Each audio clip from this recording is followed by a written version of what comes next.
Hi ಎಲ್ಲರಿಗೂ ನಮಸ್ಕಾರ. Welcome back to my channel. ನಾನು ವಿನೋದ. ಇವತ್ತಿನ ವಿಡಿಯೋದಲ್ಲಿ ಶುಕ್ರವಾರದ ದಿನ ಅಂದರೆ ಲಕ್ಷ್ಮೀ ಪೂಜೆ ಮಾಡಿರ್ತಾರೆ. ಆವತ್ತಿನ ದಿನ ಎಲ್ಲರೂ ಕೂಡ ಯಾವ ತಿಂಡಿಯನ್ನು ಮಾಡಬೇಕು, ಯಾವ ತಿಂಡಿಯನ್ನು ಮಾಡಬಾರ್ದು, ಅಂದರೆ ತಿನ್ನಬೇಕು ತಿನ್ನಬಾರ್ದು, ಈ ವಿಚಾರದ ಬಗ್ಗೆ ನಾನು ಇಲ್ಲಿ ತಿಳಿಸ್ಕೊಡ್ತಾ ಇದ್ದೀನಿ. ವಿಡಿಯೋ ಕೊನೆ ತನಕ ನೋಡಿ. ಇಷ್ಟ ಆದರೆ ಲೈಕ್, ಶೇರ್, ಕಮೆಂಟ್, ಸಬ್ಸ್ಕ್ರೈಬ್ ಮಾಡೋದನ್ನು ಮರಿಬೇಡಿ ಅಂತ ಹೇಳ್ತಾ ಇವತ್ತಿನ ವಿಡಿಯೋನ ಸ್ಟಾರ್ಟ್ ಮಾಡ್ತಾ ಇದ್ದೀನಿ. ಶುಕ್ರವಾರದ ದಿನದಂದು ಲಕ್ಷ್ಮೀ ದೇವಿಯನ್ನು ಪೂಜಿಸುವಂತಹ ಸಂದರ್ಭದಲ್ಲಿ ನಾವು ಆಕೆಗೆ ಹುಳಿ ಪದಾರ್ಥಗಳನ್ನು ಅರ್ಪಿಸಬಾರ್ದು ಮತ್ತು ಈ ದಿನ ಹುಳಿಯನ್ನು ನಾವು ಕೂಡ ಸೇವಿಸಬಾರ್ದು. ಶುಕ್ರವಾರದ ದಿನದಂದು ನಾವು ಹುಳಿ ಅಥವಾ ಹುಳಿ ಪದಾರ್ಥಗಳನ್ನೇಕೆ ಸೇವಿಸಬಾರ್ದು, ಶುಕ್ರವಾರ ಹುಳಿ ಸೇವಿಸಿದ್ರೆ ಏನಾಗುತ್ತೆ ಅನ್ನೋದನ್ನು ಕೂಡ ಇಲ್ಲಿ ತಿಳಿಸ್ಕೊಡ್ತಾ ಇದ್ದೀನಿ. ವಿಡಿಯೋ ಕೊನೆ ತನಕ ನೋಡಿ. ಧನ ಸಂಪತ್ತಿನ ದೇವತೆಯಾದ ಲಕ್ಷ್ಮೀ ದೇವಿಯನ್ನು ಶುಕ್ರವಾರದ ದಿನದಂದು ಪೂಜಿಸುವ ಪದ್ಧತಿ ಇದೆ.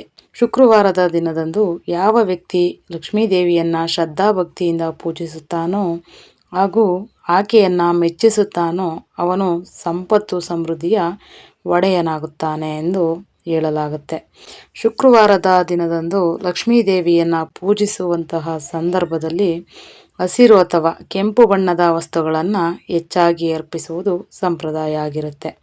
ಶುಕ್ರವಾರದ ದಿನದಂದು ಲಕ್ಷ್ಮೀ ದೇವಿಯ ಆರಾಧನೆಯನ್ನು ಮಾಡೋದ್ರಿಂದ ಧನ ಸಂಪತ್ತಿನ ಸಮಸ್ಯೆಗಳು ಕೂಡ ದೂರ ಆಗುತ್ತೆ.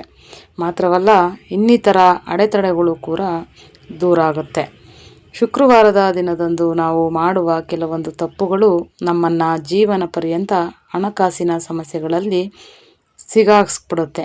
ಅದರಲ್ಲೂ ಶುಕ್ರವಾರದ ದಿನದಂದು ನಾವು ಈ ಒಂದು ರುಚಿಯುಳ್ಳ ಆಹಾರವನ್ನು ಸೇವಿಸಬಾರ್ದು. ಅದು ಯಾವುದು ಮತ್ತು ಏಕೆ ಎಂಬುದನ್ನು ನಾನು ತಿಳಿಸ್ಕೊಡ್ತಾ ಹೋಗ್ತೀನಿ. ಮೊದಲನೇದಾಗಿ, ಶುಕ್ರವಾರ ಈ ರುಚಿಯುಳ್ಳ ಆಹಾರ ಸೇವಿಸಬಾರ್ದು. ಶುಕ್ರವಾರದ ದಿನದಂದು ನಾವು ಪೂಜಿಸಲಾಗುವ ಲಕ್ಷ್ಮೀ ದೇವಿಯು ಸಿಹಿ ಖಾದ್ಯವನ್ನು ಅಥವಾ ಸಿಹಿ ರುಚಿಯುಳ್ಳ ಆಹಾರವನ್ನು ಇಷ್ಟಪಡುವಂತಹ ದೇವತೆಯಾಗಿದ್ದಾಳೆ. ಹಾಗಾಗಿ ಶುಕ್ರವಾರದ ದಿನದಂದು ನಾವು ಹುಳಿ ರುಚಿಯುಳ್ಳ ಆಹಾರವನ್ನು ಸೇವಿಸಬಾರ್ದು. ಶುಕ್ರವಾರದ ದಿನದಂದು ನಾವು ನಿಂಬೆಹಣ್ಣಿನ ಹುಳಿ ಅಥವಾ ಹುಣಸೆಹಣ್ಣಿನ ಹುಳಿಯುಳ್ಳ ಆಹಾರವನ್ನು ಸೇವಿಸೋದ್ರಿಂದ ಲಕ್ಷ್ಮೀ ದೇವಿಯು ಕೋಪಕ್ಕೆ ಗುರಿಯಾಗ್ತಾರೆ. ಎರಡನೇದಾಗಿ, ಹುಳಿ ವಸ್ತುಗಳನ್ನು ಲಕ್ಷ್ಮೀ ದೇವಿಗೆ ಅರ್ಪಿಸಬೇಡಿ.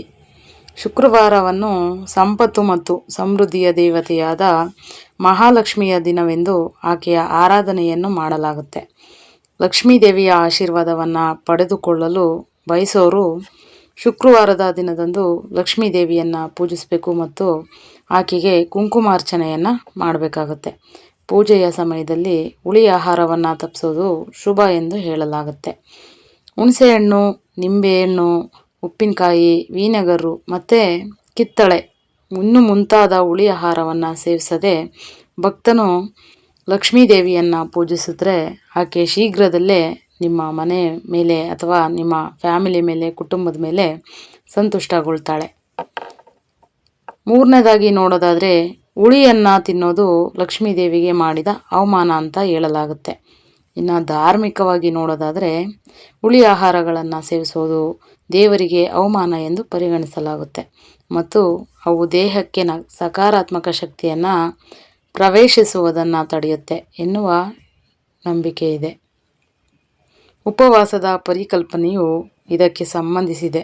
ವೈಜ್ಞಾನಿಕವಾಗಿ ನೋಡೋದಾದರೆ ಉಪವಾಸವು ದೇಹವನ್ನು ಶುದ್ಧೀಕರಿಸುತ್ತೆ. ಧಾರ್ಮಿಕವಾಗಿ ಇದು ದೇವರ ಕಡೆಗೆ ಒಲವು ಮೂಡಿಸುತ್ತೆ. ಆಧ್ಯಾತ್ಮಿಕವಾಗಿ ಇದು ಅಶುಭ ಗ್ರಹಗಳ ಪ್ರಭಾವವನ್ನು ತೆಗೆದುಹಾಕುತ್ತೆ ಮತ್ತು ಶುಭ ಗ್ರಹಗಳ ಆಶೀರ್ವಾದವನ್ನು ತರುತ್ತೆ. ಇನ್ನು ನಾಲ್ಕನೇದಾಗಿ ನೋಡೋದಾದರೆ, ಶುಕ್ರವಾರ ಈ ಕೆಲಸನ ಮಾಡಿ, ತಪ್ಪದೆ ಮಾಡಿ. ಶುಕ್ರವಾರದಂದು ತುಪ್ಪದ ದೀಪವನ್ನು ಬೆಳಗಿಸೋದು, ಸಿಹಿ ತಿಂಡಿಗಳನ್ನು ಅರ್ಪಿಸೋದು ಮತ್ತು ಹುಳಿ ಆಹಾರವನ್ನು ತಪ್ಪಿಸೋದ್ರಿಂದ ಲಕ್ಷ್ಮೀ ದೇವಿಯನ್ನು ಆರಾಧನೆ ಮಾಡಿದ ಪೂರ್ಣ ಫಲವನ್ನು ನಾವು ಪಡೆದುಕೊಳ್ಬೋದಾಗಿದೆ. ಶುಕ್ರವಾರದ ದಿನದಂದು ನಾವು ಲಕ್ಷ್ಮೀ ದೇವಿಯ ಆಶೀರ್ವಾದವನ್ನು ಪಡೆದುಕೊಳ್ಳೋದ್ರಿಂದ ನಮ್ಮೆಲ್ಲ ಆಸೆಗಳು ಈಡೇರುತ್ತೆ. ಪತಿಯ ಆಯಸ್ಸು ಹೆಚ್ಚಾಗುತ್ತೆ, ಕಂಕಣ ಬಲ ಕೂಡಿ ಬರುತ್ತೆ, ಆರೋಗ್ಯದ ಸಮಸ್ಯೆಗಳು ಪರಿಹಾರವಾಗುತ್ತೆ, ದೈವಿಕ ಶಕ್ತಿಯು ನಿಮ್ಮೊಂದಿಗೆ ಸದಾಕಾಲ ಉಳಿಯುತ್ತೆ. ಶುಕ್ರವಾರದ ದಿನದಂದು ನಾವು ಮುಂಜಾನೆಯಿಂದ ಸಂಜೆವರೆಗೆ ಹುಳಿ ಅಥವಾ ಹುಳಿಯುಳ್ಳ ಆಹಾರವನ್ನು ಸೇವಿಸಲು ಹೋಗಬಾರ್ದು.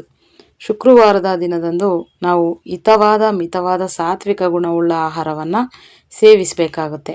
ಈ ದಿನ ತಾಮಸಿಕ ಆಹಾರವನ್ನು ಸೇವಿಸುವಂತಹ, ಹುಳಿ ಆಹಾರವನ್ನು ಸೇವಿಸುವಂತಹ ತಪ್ಪನ್ನು ಮಾಡಬಾರ್ದು.